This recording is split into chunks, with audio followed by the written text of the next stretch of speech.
You mentioned obviously in this year you did the Goggins Challenge, and the year before that you did your half Ironman down in Durban. I was fortunate enough to be, I'm not going to say invited, but invited myself in a couple of your training sessions in the build up to that. Not all of them by any means, but one or two. And that was just another level of training that I saw you going through there. How different was it training for half Ironman versus like other fitness goals? So I guess before that, to give some context, I'd always kind of had like more of a bodybuilding background. I got into running a little bit, but it's one of those things like the minute you can't skip a session, because the minute you skip a session, your cardio gets whacked, or like you end up, I mean, it happened a few times where, life would happen and I'd maybe, slack off on, let's say, a run. But I'm the kind of person, like, if I've missed a run, I'm going to make up for it later. And I think there were some days where, like, I would look at the time I had a Garmin, and I'd look and it was like over 100 hours of recovery that I needed after the session, because it's so intense. But yeah, it's one of those things, like, I think you just learn to, lifting weights, like, I know for like some people it might seem like, okay, going to the gym for 30 or 40 minutes might seem like a lot. And obviously everything in life is relative, but, like, your Ironman training is like a different level. It's like, I almost like wished, like, when I was doing the Ironman training, I'd be like, oh, all I wish I could do is just go and like lift weights for 30 minutes. Cause it's like, it's like, you can't stop. Like if you've got like a 2K swim, you're going, like you've experienced it. We've done a couple long distance swims together, most of which you put me through my paces. But I think having that, like, it's like, especially in the pool, like there's no music. It's just you're breathing, you're super hyper focused, like you're trying to do the best you can. Some of the long runs and cycles, like you're just trying to like survive. And it's more about, like, I think it's that whole idea of like just being able to cope with that pain and like being able to endure it. Was very different to like any of the other stuff I'd done in the past.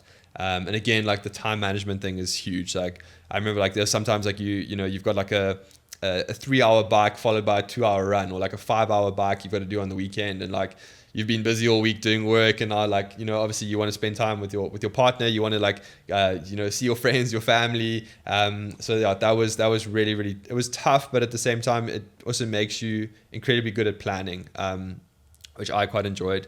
And yeah, let's just say the big thing, the difference is the cost. All the equipment can quite easily bankrupt you, as well as like all your goos and your entrance fees for all these things. Like, I think anyone has been involved in, especially cycling, it's crazy, the cost. Like, I mean, I was very fortunate. I managed to pick up a bike from a friend, and actually after it all sold it and managed to turn a profit, which I think the entrepreneur in me came out. But Gary Vee would be proud. Gary Vee would be very proud. But you look at some of the cost of this is like 300,000 Rand for a bike, and then you've got the helmet, the shoes, like you've also then got to transport it, get fittings. Like it's so much logistical stuff involved in it as well. That's just crazy. Like I enjoyed doing it once. I might do one later in life, but for next couple of years, like I don't think I'll be looking at it, just because of like it's a lot. Like I think unless you're going to commit to it fully, I think you can do it like recreationally for fun. Like if it's something that you get a kick out of and it's like something keeps you busy, it's awesome. But I think for like our personalities, I know we're quite similar, but if you have like a personality where you like, I'm like that, is like, I want to do the best that I can. Like if I'm going to do something, I'm doing it well. I'm not just there to like, smile and like, okay, cool, I get the photo at the end. Like I want to make myself proud through that process. So yeah, I think in that case, when you are training really hard for like a specific outcome, then it's a different level. Like it's intense. What did your training actually look like on a day-to-day? Was it quite consistent the whole way through? Or how did you go about structuring that and balancing that time allocation with all the other stuff that you had to get done? So I was lucky. The same friend that sold me the bike, he works for a company called Trainer Road. And it's basically like you put in a bunch of stats, you put in the amount of hours that you can dedicate towards your training, and then it kind of spits out a training plan based on that. And it also links with Garmin. So like based on how you perform in those sessions, it then like adjusts and, reconfigures your plan to then fit it. So it gave me like a full plan that I had to follow.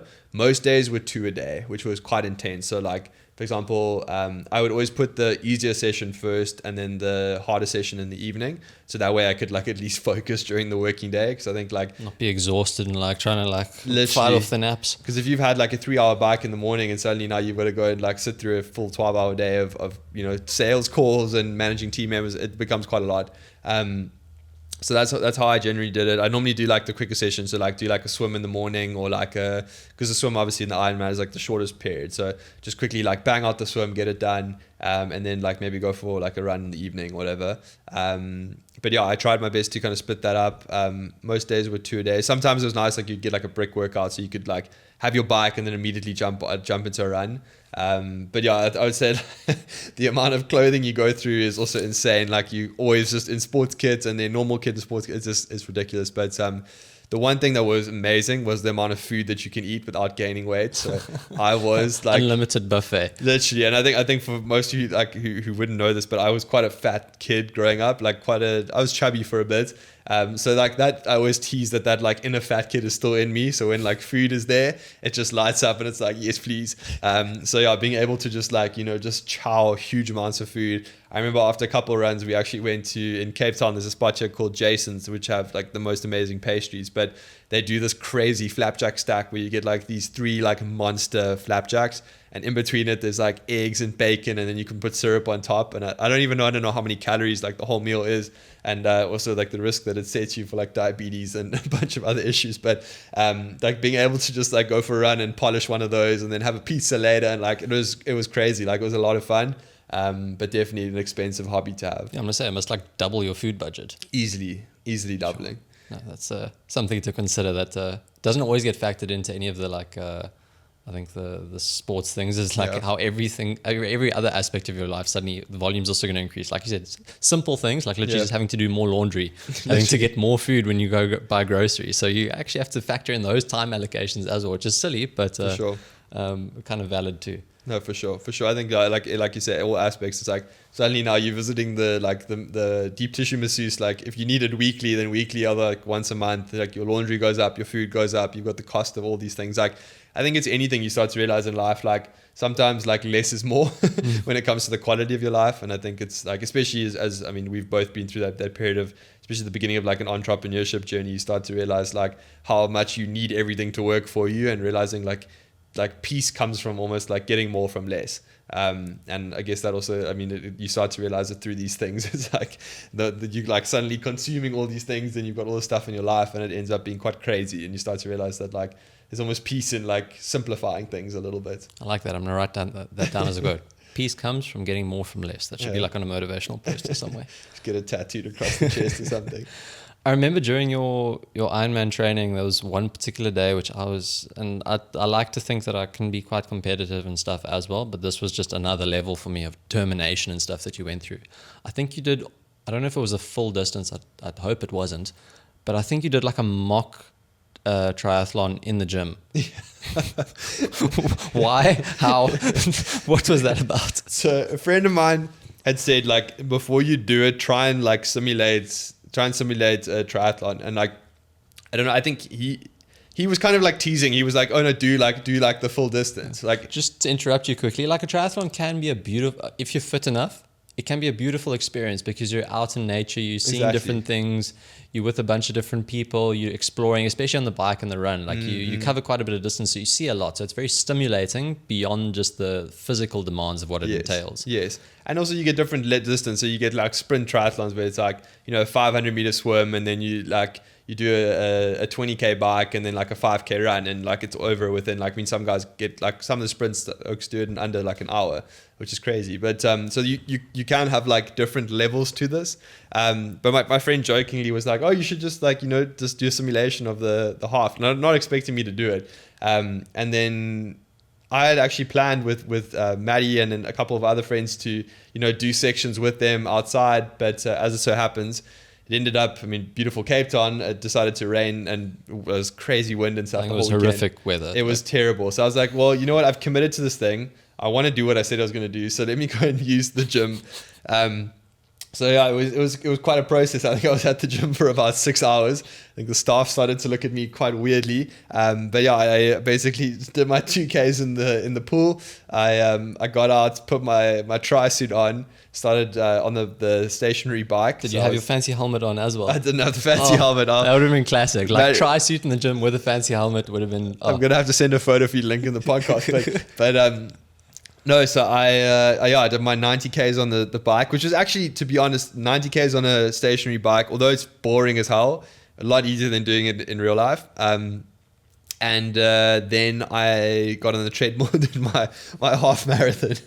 But I mean, the worst part of this all was, and I know it's a sensitive spot for you. So for those of you guys not listening, I mean, Maddie and I have known each other for years now. Maddie has a thing about paying for parking in certain areas, and so after doing this, I hate it. I absolutely hate paying for parking.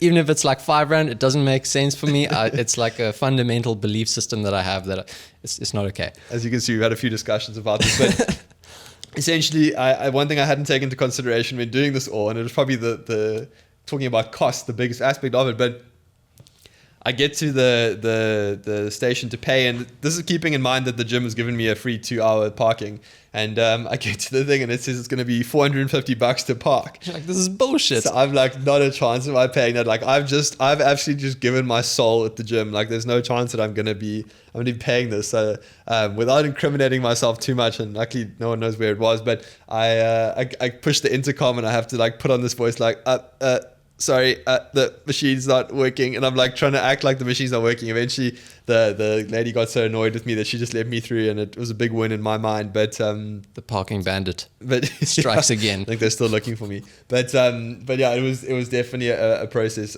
Yeah, I mean, like that was really leaving your soul in the gym. As you can see, like I do have I like to tease that I have like a bit of a psychopathic tendency to just put myself through hell every now and then. Which is not the worst thing, I guess. That's so intense, and I was still blown away when you told me you'd actually finished this thing. I was like, how did this guy get through this? Absolutely amazing. It was all for the kudos on Strava. Yeah, so on Strava doesn't count.